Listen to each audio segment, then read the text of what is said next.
Welcome to Soul School and the teachings on Crysticism. Today, we're going to deconstruct a soul's contract.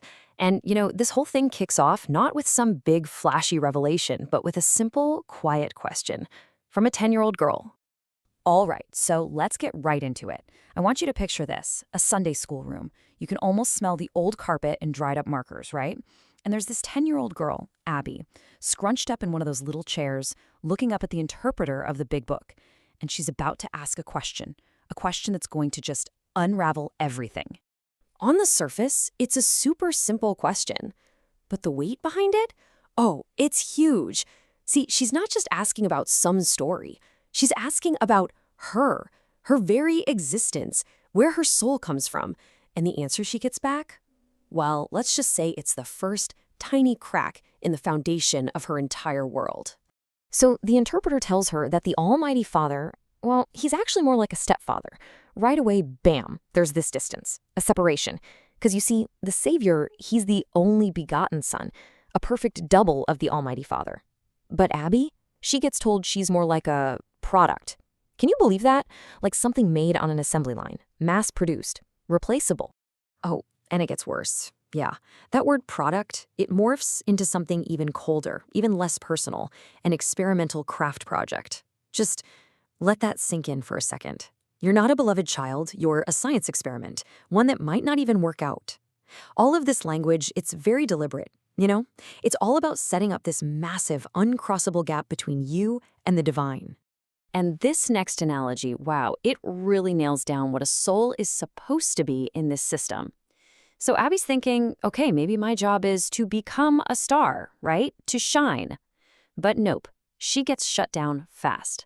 Stars, the interpreter says, they make their own light. They are the divine essence. But you're just a mirrored ball, a shiny trinket for the heavenly parlor, whose only job is to reflect somebody else's light. So you've got this whole hierarchy set up. How do they lock you into it? Well, with a contract, of course.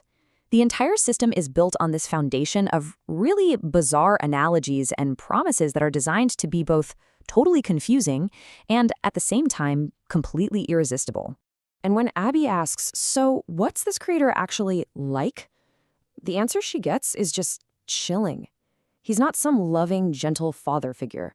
No, he's described as a dictatorial, self-centered, emotional being, someone who needs to keep control over everything. It's like that old song, right? He sees you when you're sleeping, knows when you're awake. But instead of bringing presents, he's rewarding his favorites and coming down hard on anyone who gets on his bad side. So how does this dictator choose his favorites? Get this, they use a chicken farm analogy. It's so strange. Basically, the farmer just designs different chickens and picks his favorites. It has nothing to do with how many eggs they lay or how good they are. It's just a whim. A chicken that lays a golden egg every day could still get left out of the heavenly coop, just 'cause. And the key takeaway here? You, the chicken, can do absolutely nothing to influence his choice. Your fate is totally, completely arbitrary. Okay, so you've got a system that makes no sense and a creator who sounds frankly terrifying. So why on earth would anyone sign up for this? Well, because the benefits package is literally out of this world. I mean, look at this list. All your sin debt? Poof, magically gone. Guilt? Released. Suffer now, get paradise later. Your worthless self becomes perfect. And you're guaranteed an eternal luxury vacation, mansion included. It's a deal that's specifically designed to bypass your logical brain and go straight for your biggest fears and your deepest desires. So let's fast forward a few years. Abby's a teenager now, and the constant push and pull of this whole system, these confusing rules on one side, these unbelievable promises on the other, it's a lot. And it finally pushes her to a decision point. She's going to take the deal. So they hand her this contract, right? It's like 1,000 pages long, filled with the tiniest print imaginable, and she doesn't even bother to read it. Her reasoning is, well, it's pretty simple and in a way powerful. She says, this deal is unbelievable, but I choose to believe because of the unbeatable benefits. She's not choosing to believe because it makes logical sense. She's choosing to believe because the thought of not getting those benefits is just too scary. But right at that moment, just as she agrees, a voice cuts through the room. Someone who's been listening from the shadows steps forward. His name is Evan, and he doesn't just challenge the deal. He looks the promoter right in the eye and challenges his intentions, his whole game. And this is where Evan drops the bombshell. He says the contract isn't a total lie. That'd be too easy to see through. No, he says it's 90% truth, but mixed with a crucial 10% of lies. It's a genius formula for deception, right? Because all that truth makes the little bits of poison go down so much easier. Abby is just shaken. She goes home, and Evan's words are just echoing in her head. 90% truth, 10% lies. So, for the very first time, she decides she's going to read the fine print. She's going to take this whole system apart, piece by piece. She has a new mission now. Find that 10%. And she even gives the system a name. She calls it Absolver Indoctrination. Her definition is pretty clear. It's a set of 11 core beliefs that are all designed for one thing: to get you to hand over your personal power and responsibility to some external savior figure, to basically become a spectator in your own life. So she starts writing it all down in her journal, these core rules. And you can start to see a pattern emerging, right? Your soul, it doesn't change, doesn't evolve. All your mistakes, magically wiped clean by someone else. The savior isn't someone to look up to and try to be like. No, he's a substitute, a stand-in. This whole life is basically painted as just a waiting room for some big afterlife upgrade that, by the way, you don't really have to earn.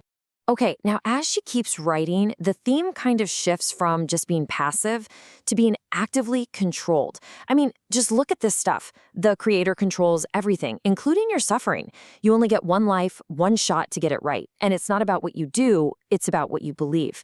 And then there's this one, which is maybe the most dangerous of all. Your own conscience? That little voice inside? It's not to be trusted. It needs to be recalibrated. And what should your main motivation be? Fear.